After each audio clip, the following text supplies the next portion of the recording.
In July of 2017, out in that massive storm in the middle of the Arctic Ocean, I woke up to the fact that something really needed to change.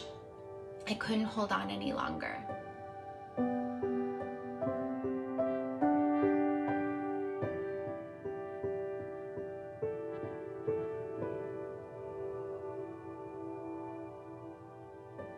I assume for most people, it would be hard to pinpoint the exact moment of their life where it fell apart. For me, it's not hard at all. I know the exact moment, the exact time, and the exact place. I was in Nunavut, caught in a storm in the middle of the Arctic Ocean. And in many ways, that storm was a physical manifestation of my own internal storm, the one that raged inside of me since I was a little child, the one I desperately tried to escape, ignore, resist, and numb. It's only now, 6 years later, that I truly understand that you can never outrun yourself. Being an entrepreneur is tough. It can be isolating and lonely to ride the waves of uncertainty in business. For me, it was also a great place to hide. I used my business to create a protective shell around me, conveniently keeping me too busy to get emotional, too successful to have an addiction, and too proud to ask for help. I imagine if you're hearing me say this and you find yourself in a similar boat, you may feel a strong sense of relief or denial, depending on the stage you're in on your own journey. If it's denial, I can relate. I'm telling my story today in hopes that I can help another entrepreneur find their own version of truth and well-being. The more uncomfortable that sounds, the more likely that you are to need to hear this. I know this from my own experience. I became an entrepreneur at 10 years old. My first business was born out of what I like to call creative necessity. I wanted to make my own money, and I didn't want to rely on the loving but very unstable adults in my home. With my young eyes, I observed that money was scarce and that it made the adults in my home scared, sad, even sometimes violent. I watched members of my family struggle with drugs and alcohol, working hard and yielding little to no results. I didn't want to be like them.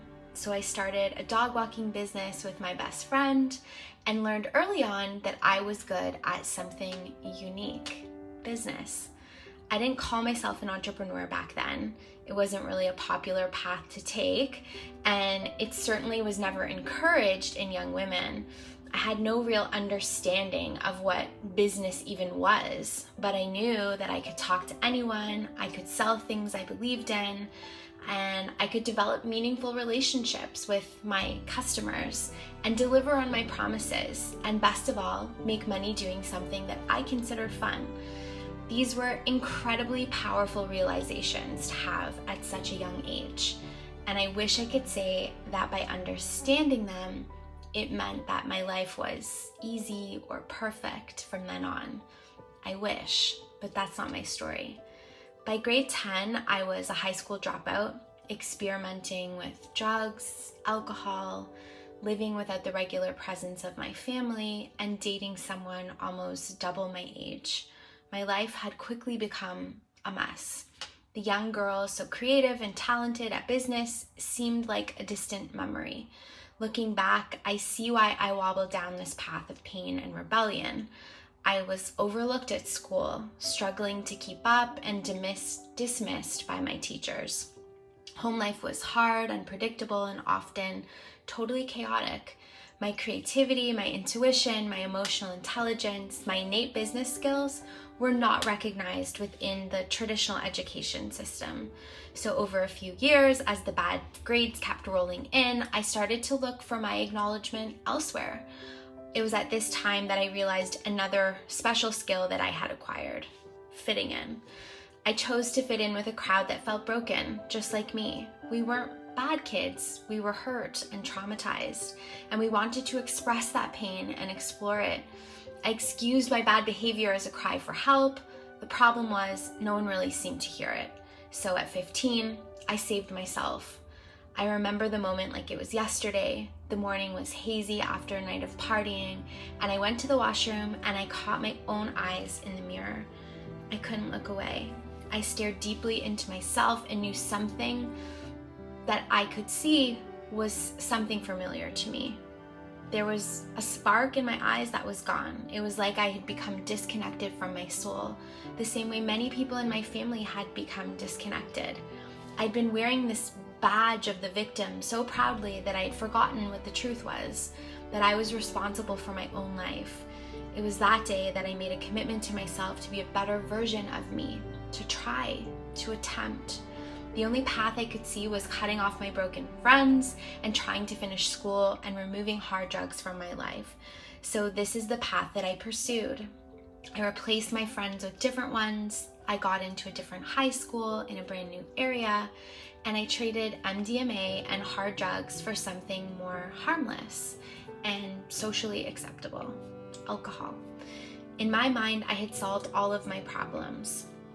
At 26 years old, I became the president and CEO of the Economic Club of Canada in a blind pass-off after the founder was elected to federal office with an unexpected win. I thought I understood what I was agreeing to when I took the interim position. Looking back now, I was incredibly naive, but I honestly thought I could figure it out because of my special business skills, my drive to succeed at all costs, and my ability to fit in. It was these skills that had gotten me here, from a high school dropout at 15 to negotiating my way back into school to becoming the first in my family to graduate and go to university. It was also these skills that helped me get an entry-level job at the Economic Club just a few weeks out of university upon my graduation. My work went up so quickly that even my head was spinning. And all the while, I was drinking heavily, mostly on weekends. I didn't think much of it at the time, partly because everyone around me seemed to be doing the same thing, and partly because my role at work made me believe that my drinking was different than the kind of drinking that I watched my family do growing up. They were sick, I thought, but I was successful. By 28 years old, I became the sole shareholder of the Economic Club of Canada. I worked to buy out the founder and diligently dedicated my entire life force into growing the organization. We became known as the most preeminent public policy and business platform in the country. I also started a prominent not-for-profit during these years, which was called the Junior Economic Club of Canada. It was my hope that I could use my resources to help kids that grew up like me, teaching them about business and money and public policy.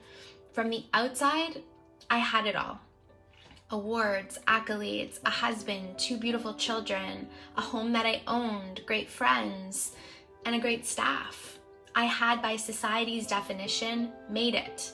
I thought I was a cycle breaker in my family.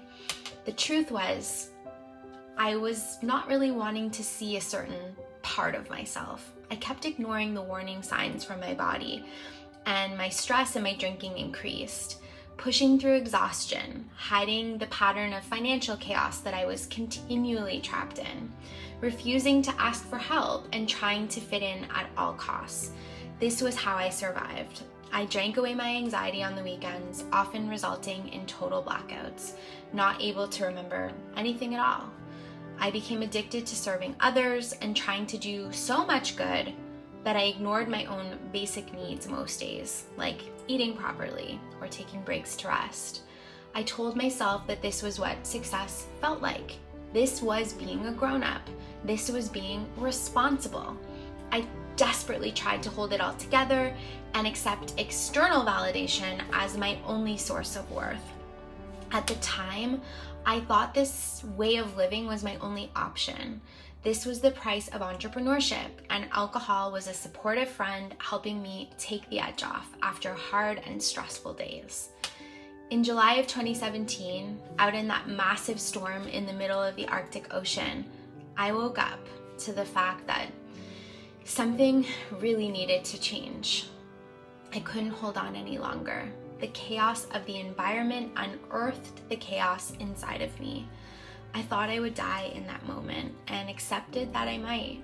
The truth is, a part of me did die that day. The part of me that didn't want to seek help. the part of me that didn't accept myself or want to see the truth of what had become, or what I had become, a highly functioning alcoholic. I am Rhiannon Rosalind. I am a trauma survivor, and I am also an entrepreneur. I've overcome addiction, abuse, domestic violence, and chronic PTSD. I've struggled with anxiety and panic disorder, depression, financial trauma, but today I stand free. Not free of my past, but free from running from it. I'm learning to accept myself in all my unique glory.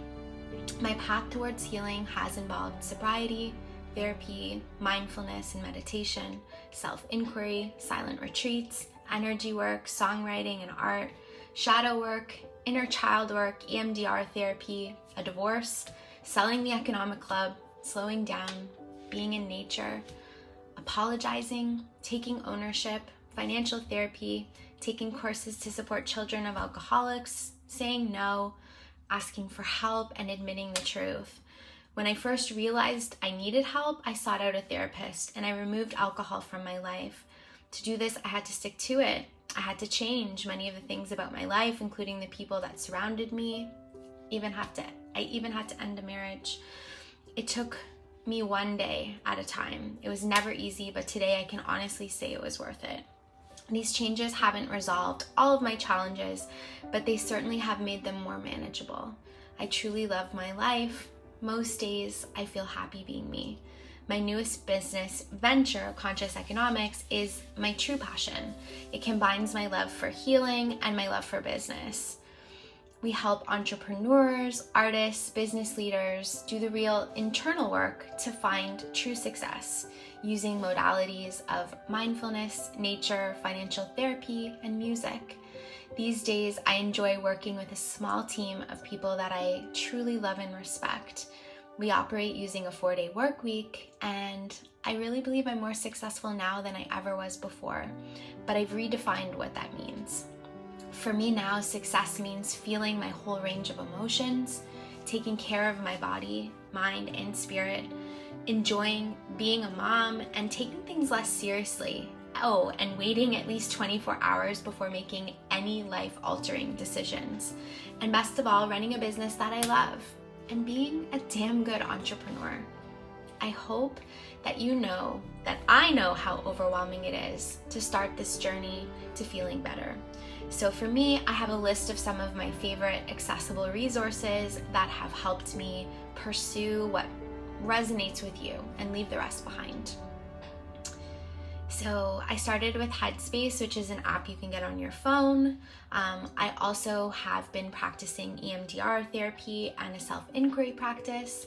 I love to do inner child and shadow work. There's a really great brand called To Be Magnetic, which has a great program that I have used, and it's helped me in reprogramming and repatterning some of the limiting and subconscious beliefs that have kept me stuck.